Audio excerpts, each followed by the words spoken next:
On fait une partie? Oh, tu tires ou tu pointes? Le roi quintet. Dylan Rocher. Précision chirurgicale.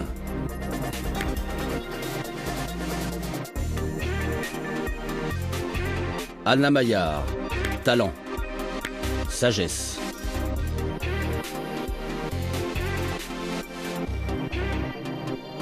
Henri Lacroix. L'incontournable.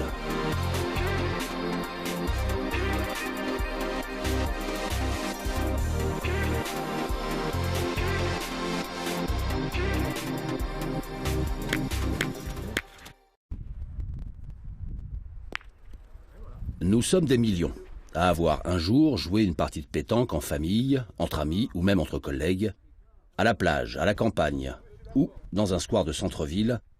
L'avantage de la pétanque, c'est que l'on peut y jouer un peu partout. C'est bien joué pourtant. Non ? La pétanque fait partie de notre patrimoine. C'est un sport créé en France et dominé par les Français depuis le premier championnat du monde en 1959. C'est à travers les parcours de Dylan Rocher et d'Anna Maillard que nous allons partir à la découverte de cet univers. Ils ont baigné dans la pétanque dès leur plus jeune âge. Ils sont aujourd'hui au sommet. J'étais à fond dans la pétanque, c'était vraiment ma passion. Voilà, dès que j'avais un peu de temps, hop, j'allais dans le jardin, je jouais aux boules. On pouvait mettre n'importe quel autre sport à côté, c'était la pétanque, quoi.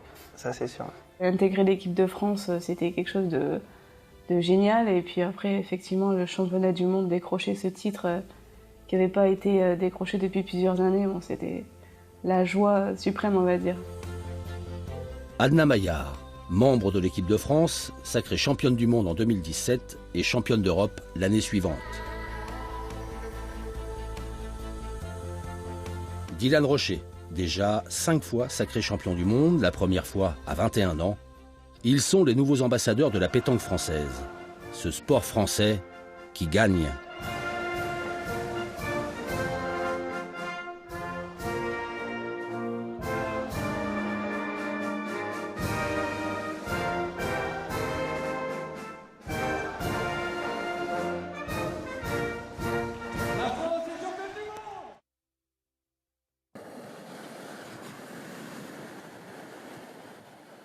C'est sur les bords de la Méditerranée qu'il faut aller trouver les origines de la pétanque, qui remontent au début du siècle dernier.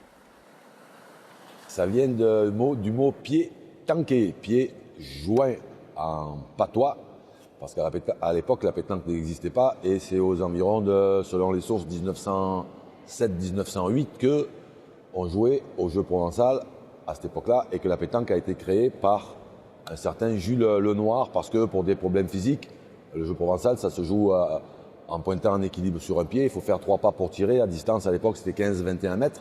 Donc, pour que les gens qui sont un tout petit peu diminués physiquement puissent jouer, ils ont décidé de créer la pétanque de 6 à 10 mètres avec un cercle où on jouait debout ou assis, mais où il n'y avait plus besoin forcément de courir et d'être en équilibre sur un pied. Ça, c'était avant. Et même si c'est toujours un peu comme ça, la pétanque a bien évolué. Longtemps considérée comme un loisir, la pétanque est devenue au fil des ans un sport à part entière qui a su gagner ses lettres de noblesse grâce à ses nombreuses médailles internationales. Le palmarès des équipes de France, riche entre autres de plus de 42 titres mondiaux, hommes, femmes et jeunes confondus, plaide évidemment en faveur du sport pétanque. Mais ce n'est pas la seule raison, car au niveau national, la pratique et l'image ont changé au fil du temps. À l'école, c'est vrai que quand on me disait « qu'est-ce que tu fais comme sport ?» je disais « la pétanque, ouais, c'est pas un sport, c'est un sport de vieux ». La pétanque, c'était pas un sport pour mes copains, pour tout le monde, et c'est vrai que ça a bien évolué depuis. Il y a quelques années en arrière, c'était un peu folklore. Maintenant, c'est bien le fait que les joueurs, lorsqu'ils jouent en équipe, eh ben, on les reconnaît tous, hein, c'est-à-dire qu'on joue uniforme, on a les hauts pareils. À partir de 2019, on va avoir aussi les bas pareils. On souffre de clichés, il ne faut pas le nier, mais je vois l'image changer, je vois la considération qu'a le grand public pour notre sport, je vois la popularité de nos champions, je vois presque la sympathie et l'amour des gens qu'ils ont pour eux, et donc ça va vraiment dans le bon sens. Se débarrasser des clichés dont on souffre, de cette image de la pétanque loisir, camping, et parfois associée à des boissons alcoolisées, on n'a pas encore réussi complètement à s'en débarrasser. Ces évolutions des règlements ont permis de légitimer une discipline reconnue sport de haut niveau par le ministère depuis 2004. Avec l'évolution des règles, la pétanque est devenue un vrai produit télé. Les nombreuses retransmissions de compétitions majeures, masculines et féminines, ont ainsi changé le regard du public.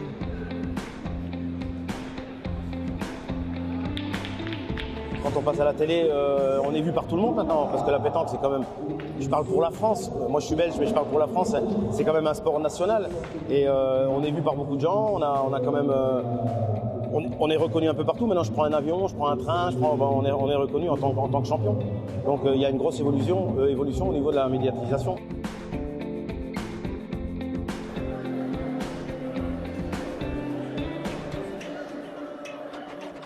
Après avoir amélioré l'image sportive, rendu la pétanque toujours plus intéressante à suivre à la télé, les membres de la fédération ont maintenant pour objectif de gagner de nouveaux pratiquants. Aujourd'hui, plus de 300 000 joueurs et joueuses sont licenciés, répartis dans 5 900 clubs sur l'ensemble du territoire. Tout le monde peut devenir bon à pétanque, mais pour devenir un champion, il faut être un peu exceptionnel, avoir une adresse exceptionnelle et surtout la travailler. C'est un sport qui est très facile à comprendre quand on regarde. Ceux qui ont les boules les plus près ont marqué, c'est pas comme des sports plus difficiles et plus techniques. À deux, on peut déjà jouer. 2 triplettes de boules et la partie peut commencer. Les boules tout d'abord. Il en existe différents types. Celles des champions ne sont pas les mêmes que pour Monsieur Tout-le-Monde. La différence majeure réside dans l'acier ou l'alliage d'acier qui détermine la dureté de la boule. Le poids et le diamètre peuvent aussi varier pour correspondre à la main du joueur ou de la joueuse.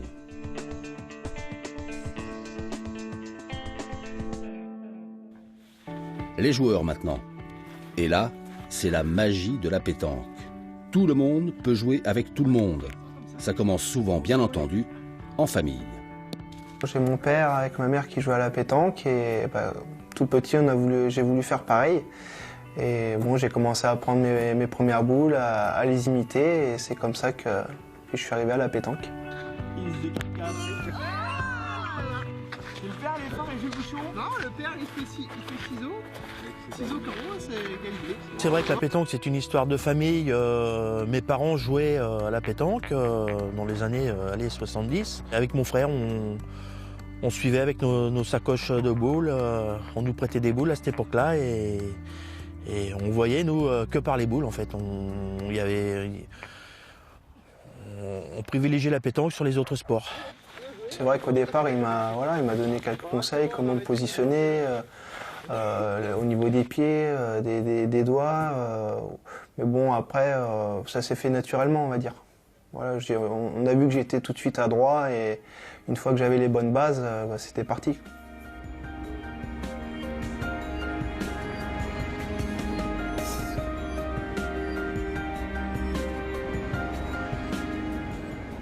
Même histoire pour Anna Maillard. Béarnaise de naissance et qui a posé ses valises à Marseille depuis quelques années pour raisons professionnelles.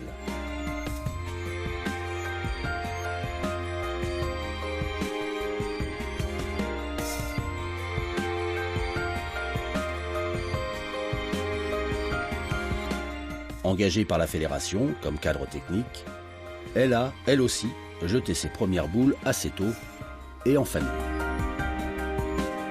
Mon père y jouait, mon grand-père également.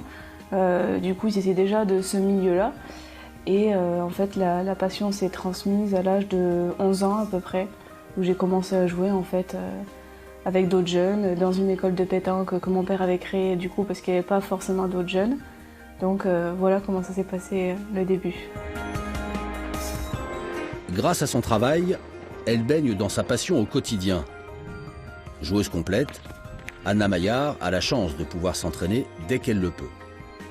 Sur le terrain d'un club, juste à côté de son bureau, elle peut ainsi répéter ses gammes au point et au tir.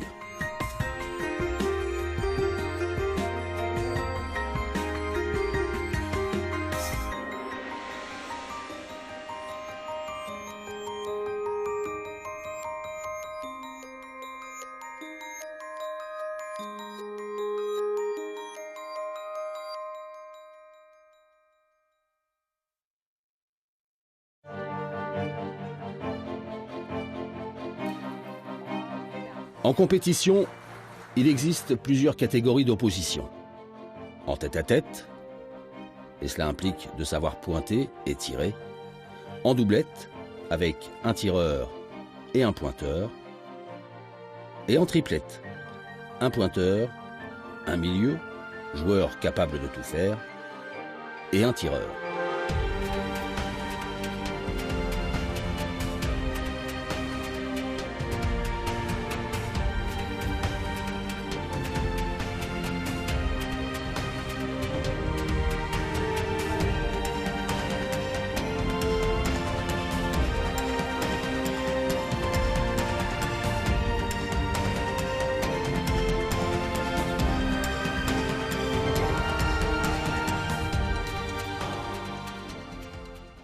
Il existe également le tir de précision, avec 4 titres mondiaux pour Philippe Quintet, 2 pour Bruno Le Boursicot.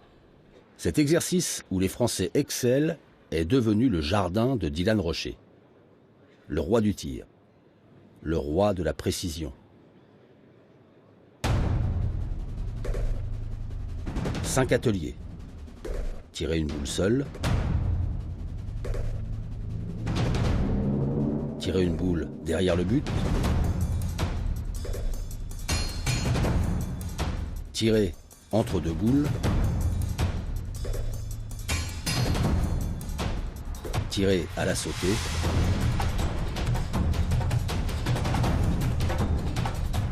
Et enfin, tirer le but.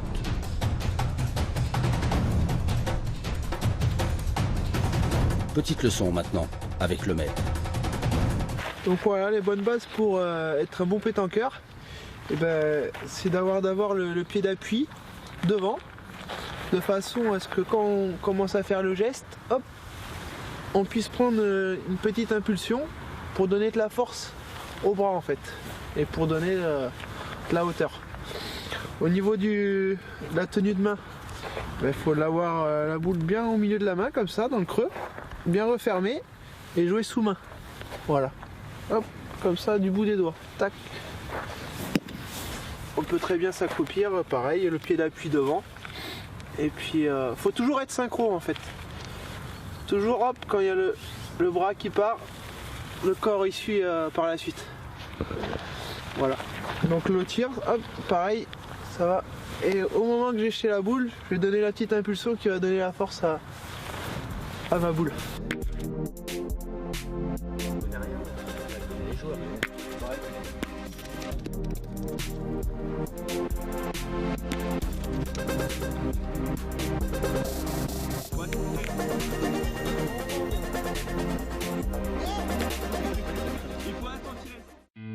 Pour Anna et Dylan, il y a eu la transmission du père, mais aussi celle des anciens. Passer ses week-ends à jouer avec ou contre les meilleures joueuses et joueurs français est forcément enrichissant et formateur. Des champions hors normes, comme Philippe Quintet, surnommé le Zidane de la pétanque, 13 fois champion du monde. Philippe Suchot, 12 fois champion du monde.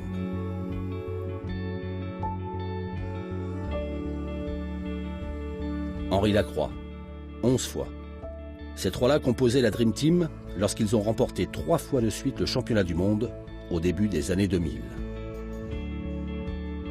Pour Anna Maillard, après la transmission familiale, c'est d'Angélique Colombet qu'elle a reçu un autre héritage. Rigueur et esprit de la gagne. Angélique Colombet, une référence.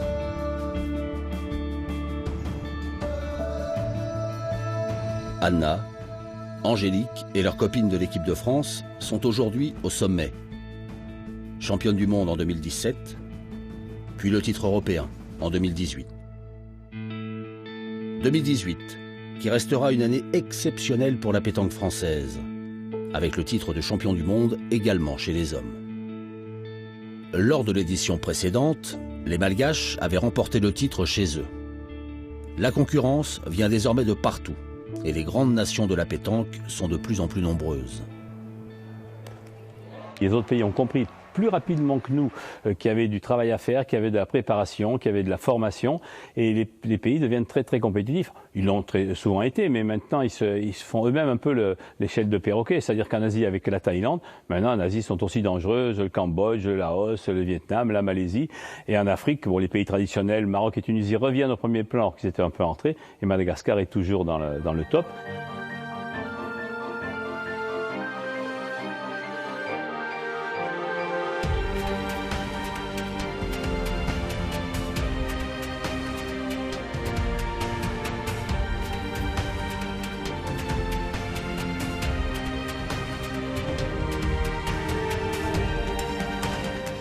Il y a des évolutions différentes dans certains pays et je pense que même nous maintenant Européens, il va falloir qu'on fasse bien attention aux pays asiatiques comme la Thaïlande et tout ça parce que je pense qu'à un moment donné, on risque d'être dépassé.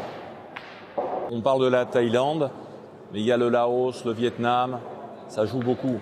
Et maintenant aussi les pays émergents, tels aussi sur les pays africains. Le Sénégal, bien sûr, Madagascar, qui pour moi sont des Brésiliens. Madagascar, ils ont 50, 100 joueurs qui peuvent jouer à tout niveau en France et ils le prouvent chaque année puisqu'ils gagnent des tonnes de tournois, des tonnes de nationaux.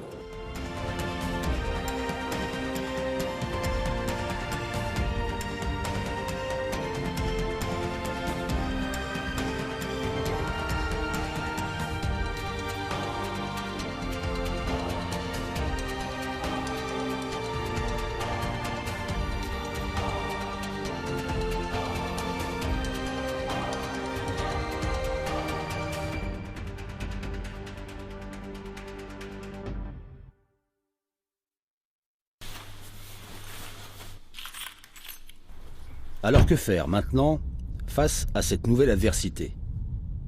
Pour les joueurs français, la réponse est plus de professionnalisme. Aujourd'hui, aucun n'est pro, y compris Dylan Rocher.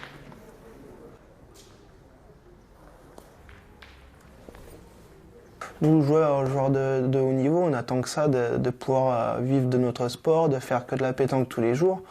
Parce que bon, actuellement, c'est pas facile de pouvoir gérer la vie professionnelle et sportive. Voilà, on travaille toute la semaine, après le week-end on va jouer, on revient, le dimanche soir, il est peut-être 2-3 heures du matin, il faut retourner travailler le lundi matin. Donc de gérer tout ça, les entraînements, tout ça, c'est vraiment pas facile. Et c'est vrai que si on peut que se consacrer qu'à la pétanque, bon, voilà, on accepte volontiers, ouais. Il a pas joué longtemps, il est sorti. Ils ont fait quoi? Ils ont gagné? C'est en 2000 là. C'était en direct? Ouais, c'était en direct sur une caméra, sur plus.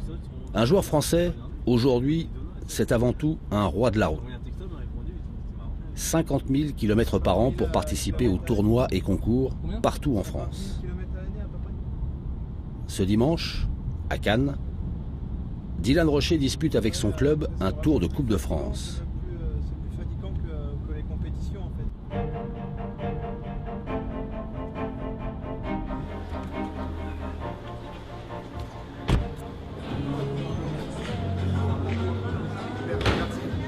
Une photo? Tu veux une photo avec Dylan? C'est bon, hein? Tu veux prendre Bénatia avec toi l'année prochaine? Ah, c'est bon, laisse-le. T'attends pour la balle, c'est le Et donc... Comment tu vas? Yo Dylan. En forme? Ouais, je dis il fait beau, je vais venir vous voir. Ouais, il fait beau, ouais. J'ai fait 400 km pour venir vous voir. Je me fie pas souvent non plus à l'entraînement parce que des fois l'entraînement et la compète c'est différent. Ça peut arriver de ne pas être en forme à l'entraînement et arriver dans la compète être en pleine forme et vice versa. Je vois bien que j'ai des bonnes sensations depuis le début à l'entraînement. Donc maintenant, on va voir si en compétition ça va être pareil.